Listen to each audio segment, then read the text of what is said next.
दोस्तों, दुनिया के सबसे बड़े सक्सेसफुल लोगों में से एक बिल गेट्स ने कहा है, अगर आप गरीब पैदा हुए हैं तो ये आपकी गलती नहीं है, लेकिन अगर आप गरीब रहकर ही मर जाते हैं तो ये आप ही की गलती है।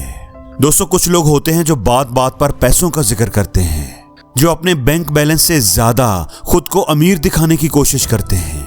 ये सोसाइटी में अपना स्टेटस कायम रखने के लिए, दूसरों से मुकाबला करने के लिए अपनी पूरी इनकम खर्च कर देते हैं। कोई इनको देखेगा तो समझेगा कि ये तो बहुत अमीर हैं, लेकिन असल में वो अमीर नहीं होते, बल्कि वो अमीर दिखते हैं।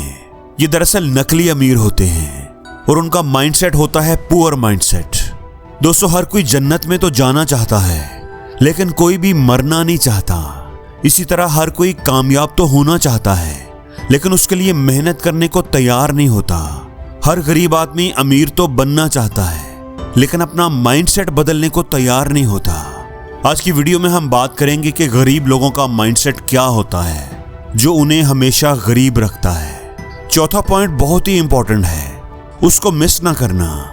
एक गरीब और अमीर आदमी की ज़हनियत में सबसे पहला फर्क ये होता है कि अमीर माइंडसेट वाले के पास जब पैसे आते हैं तो वो सबसे पहले अपने लिए ऐसे असासे बनाने की कोशिश करते हैं जो उन्हें हर महीने मजीद पैसे ला कर दें, और उसके बाद वो अपने आराम और आसाइश की चीजें खरीदते हैं। लेकिन गरीब माइंडसेट वाले लोग पैसे आते ही सबसे पहले दिखावा करने के लिए, खुद को अमीर दिखाने के लिए गैर जरूरी चीजें खरीदना शुरू कर देते हैं। महंगा मोबाइल, बड़ी गाड़ी, नए कपड़े, और फिर उसके बाद उनके पास इतने पैसे बचते ही नहीं कि वो किसी अच्छी जगह पर सरमायाकारी कर सकें, और न ही उनका ध्यान इस बात की तरफ जाता है। उनका पैसा उनके लिए मजीद पैसा नहीं बनाता, बल्कि वो खर्च होकर खत्म हो जाता है। मैं आपको एक रियल लाइफ एग्जाम्पल देता हूँ।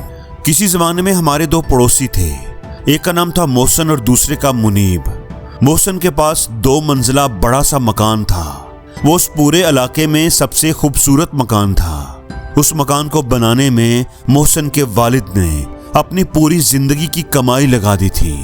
उनका एक करियाना स्टोर था जिसे अब मोहसिन ही चलाता था। दूसरी तरफ मुनीब का एक छोटा सा मकान था। उसने अपना एक छोटा सा बिजनेस शुरू किया हुआ था। वो अपने बिजनेस को कामयाब करने के लिए खूब मेहनत करता था। दोनों की जिंदगी सही चल रही थी, लेकिन एक प्रॉब्लम तब हुई जब मुनीब ने छोटी सी गाड़ी खरीद ली, क्योंकि उसे अपनी प्रोडक्ट्स दूसरे शहरों में लेकर जाना होती थी और पब्लिक ट्रांसपोर्ट उसे काफी महंगी पड़ती थी। काफी टाइम जाया होता था। अब मोहसिन जब भी मुनीब के घर के सामने खड़ी गाड़ी को देखता या जब भी उसे गाड़ी में कहीं जाते देखता तो उसके तन बदन में जैसे आग लग जाती। उसे हमेशा से ही यही लगता था कि वो मुनीब से कहीं ज्यादा अमीर है। उसे लगता था कि मुनीब ने सिर्फ दिखावे के लिए ये गाड़ी खरीदी है। फिर क्या हुआ, एक दिन वो शहर गया और एक बड़ी सी मुनीब से ज्यादा महंगी गाड़ी खरीद लाया, जिसकी असल में उसे कोई जरूरत नहीं थी, लेकिन बस वो मुनीब से ज्यादा अमीर दिखना चाहता था। उसके पास जो थोड़ी बहुत सेविंग थी उसकी उसने डाउन पेमेंट कर दी और बाकी का लोन करवा दिया। 5-6 महीने तो जोश जोश में मजे से कट गए, लेकिन उसके बाद ही मोहसिन को ये एहसास हुआ कि पूरे महीने मेहनत करके जितना वो कमाता है वो घर के खर्चे और कार की किस्त में उड़ जाता है, और बाज़ दफ़ा तो किस्त को भरने के लिए उसे उधार पैसे भी लेने पड़ते हैं, जिससे कर्ज का बोझ बढ़ता ही जा रहा था। अब वो परेशान और फ्रस्ट्रेट रहने लग पड़ा और उसका असर उसके काम पर भी होने लगा। 1 साल पहुंचते पहुंचते वो इतना परेशान हो गया कि उसे वो कार बेचनी पड़ गई। दोस्तों, गरीब माइंडसेट वाले लोग अमूमन ऐसी ही गलतियां करते हैं। उनकी तनख्वाह तो 1.5 लाख होती है, लेकिन नए मॉडल का आईफोन खरीद लेंगे। जितनी जरूरत है उससे कहीं बड़ी गाड़ी कर्ज पर ले लेंगे।